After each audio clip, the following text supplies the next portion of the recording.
आमदार योगेश कदम यांच्या आजपर्यंतच्या विकास कार्याचा धडाका पाहता आणि विशेषतः या विकास कार्यामागच्या दूरदृष्टीचा विचार करता योगेश कदम हे बाप से बेटा सवाई असल्याचं सिद्ध झालंय, अशी स्पष्ट कबुली दिली ती खुद्द रामदासभाई कदम यांनीच। निमित्त होतं दापोली तालुक्यातील भडवळे गावातील प्रस्तावित धरणाच्या भूमिपूजन कार्यक्रमाचं।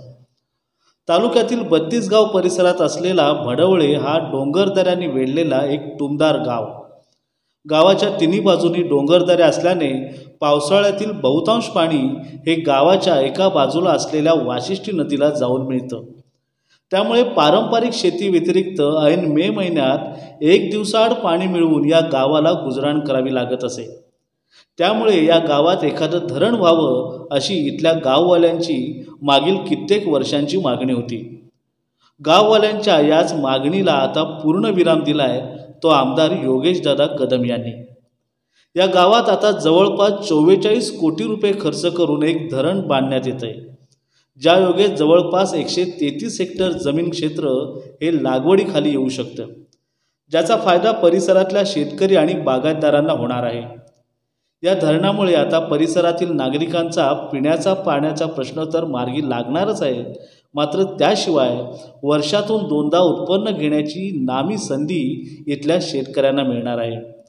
या प्रस्तावित धरणाचे भूमिपूजन झाल्याने आता वर्षभरातच हे धरण बांधून पूर्ण होईल। त्यामुळे इथल्या शेतकरी आणि बागायतदारांमध्ये समाधानाचं वातावरण पाहायला मिळत आहे। आमदार योगेशदादा कदम यांच्या या दूरदृष्टीच्या विकास कामांमुळे जनतेतून त्यांचे आभार मानले जात आहेत। माझ्या अनुभवात पहिलंच असं एक व्यक्तिमत्व दृष्टिक्षेपात आलं, माननीय योगेशदादा, ज्यांनी हे धरण म्हणजे मी 2019 मध्ये ज्यांच्या सत्काराच्या वेळेस फक्त कल्पना त्यांच्याकडे आम्ही ग्रामस्थांच्या वतीने मी मांडली, त्यावेळेस त्यांनी कुठल्याही प्रकारचा मागे पुढे विचार न करता ह्याचा पाठपुरावा केला। ह्याच्यावरनं मला एक स्पष्ट असं जाणवतं की तो गाव माझ्या मतदारसंघातला आहे आणि ह्या गावाच्या साठी धरण उपलब्ध करून दिलं तर तिथल्या रोजगारच्या संधी उपलब्ध होतील, ह्याच्यावरनं तरुणांना किंवा इथल्या रोजगाराच्या संधी उपलब्ध करून देण्यासाठी जे इन्फ्रास्ट्रक्चर म्हणतो आपण प्राथमिक स्वरूपात अशा गोष्टी उपलब्ध करून देण्याकडे योगेशदादांचा कल वाटतो। ज्याच्यामुळे आज अशी अवस्था आहे की रस्ते, लाईट किंवा अन्य काही गोष्टी ह्या प्राथमिक स्वरूपाच्या गोष्टी हे शासन निर्माण करतच असतं, परंतु ह्या भडवळसारख्या दुर्गम गावामध्ये 43 कोटीचा प्रकल्प येणं ही साधीसुधी गोष्ट नाही। हे फक्त योगेशदादांमुळेच घडलं, हे अन्य कोणामुळे होऊ शकलं नसतं, हे तितकंच खरं आहे। शिवसेना नेते रामदासभाई कदम यांच्या मुख्य उपस्थितीत या धरणाच्या भूमिपूजनाचा कार्यक्रम काल पार पडला। 32 गाव आणि रामदासभाईंचं पूर्वापार एक आपुलकीचं नातं आहे। आजही या गावातील ज्येष्ठ नागरिकांच्या बोलण्यातून रामदासभाईंच्या कामांचा उल्लेख हमखास ऐकायला मिळतो। रामदासभाईंनी आपल्या राजकीय पदार्पणाच्या काळापासून 32 गाव परिसरात अखंड धगधगत ठेवलेला हा विकासाचा यज्ञ आता योगेशदादांच्या दूरदृष्टीच्या नेतृत्वाने पुढे सरकतोय। इथल्या जनतेचा आर्थिक स्तर आणि जीवनमान उंचावण्याने तो यथावकाश पूर्णत्वासही जाईल। मात्र योगेशदादांनी रामदासभाईंकडून घेतलेला हा विकासाचा वसा इथल्या जनतेच्या चिरंतन स्मरणात राहील। 2019 मध्ये नवनिर्वाचित आमदार श्री योगेशदादा कदम हे आमदार म्हणून निवडून आल्यानंतर त्यांच्याकडे पुनश्च ही मागणी आम्ही लावून धरली आणि त्यांना रिक्वेस्ट केली।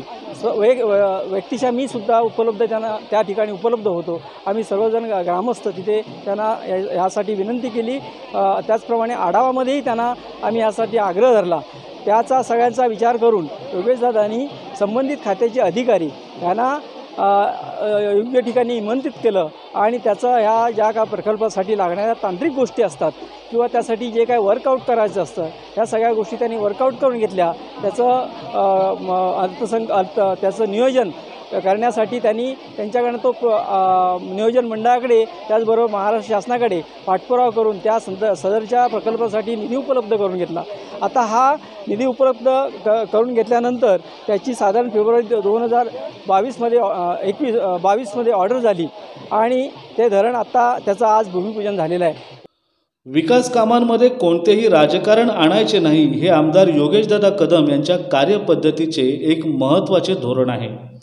या कार्यक्रमाप्रसंगी मनोगत व्यक्त करताना ते म्हणाले की राजकारणात काय चालू आहे याबरोबरच जनतेने आपल्या गावात काय विकास चालू आहे किंवा आपल्या गावाचा विकास होतोय की नाही याचाच अधिक विचार करावा आणि जो प्रामाणिकपणे विकास करेल त्यालाच खंबीरपणे साथ द्यावी. 32 गाव परिसर हे या कदम पितापुत्रांना मागील 25 वर्षांपासून खंबीरपणे साथ देत आहे.